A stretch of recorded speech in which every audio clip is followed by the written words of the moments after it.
नेकी का फल।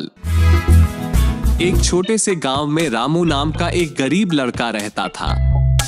रामू बहुत ही नेक और दयालु इंसान था। एक दिन वो लकड़ी काटने करने के लिए जंगल में गया।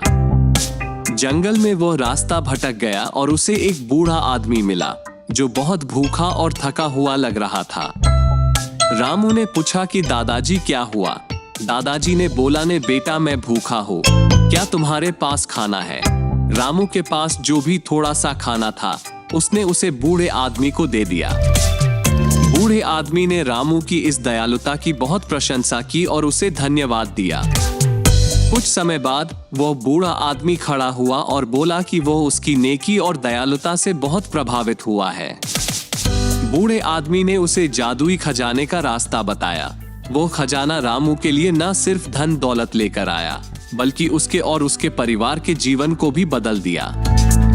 रामू ने उस खजाने का उपयोग अपने गांव की भलाई के लिए भी किया। उसने गांव में स्कूल और अस्पताल बनवाए और गांव वालों की मदद की।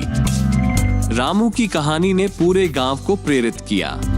लोगों ने समझा कि नेकी और दयालुता सिर्फ तात्कालिक ही नहीं बल्कि बहुत दिनों तक लाभ पहुंचाती है। रामू का ये कार्य गांव में नेकी और सहायता की एक नई लहर ले आया। इस कहानी से हमें ये शिक्षा मिलती है कि नेकी करने से हमेशा अच्छा फल मिलता है। सोने की मिर्च। एक समय की बात है, एक छोटे से गांव में एक बुद्धिमान किसान रहता था। उसके पास एक छोटा सा खेत था जहां उसने अलग अलग प्रकार की फसलें उगाई थी। पर उसे एक अजीब विचार आया। उसने सोने की मिर्च की खेती करने की सोची। उसने ज्यादा समय खराब नहीं किया, इसलिए वो बड़ी सावधानी से काम पर लग गया। उसने खेत की मिट्टी को तैयार किया और बीज बो दिए और उन्हें पानी से सींचा।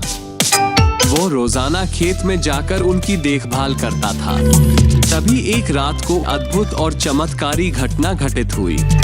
आधी रात का समय था। उसकी आंखें खुली और उसने अपनी खिड़की से खेत को देखा।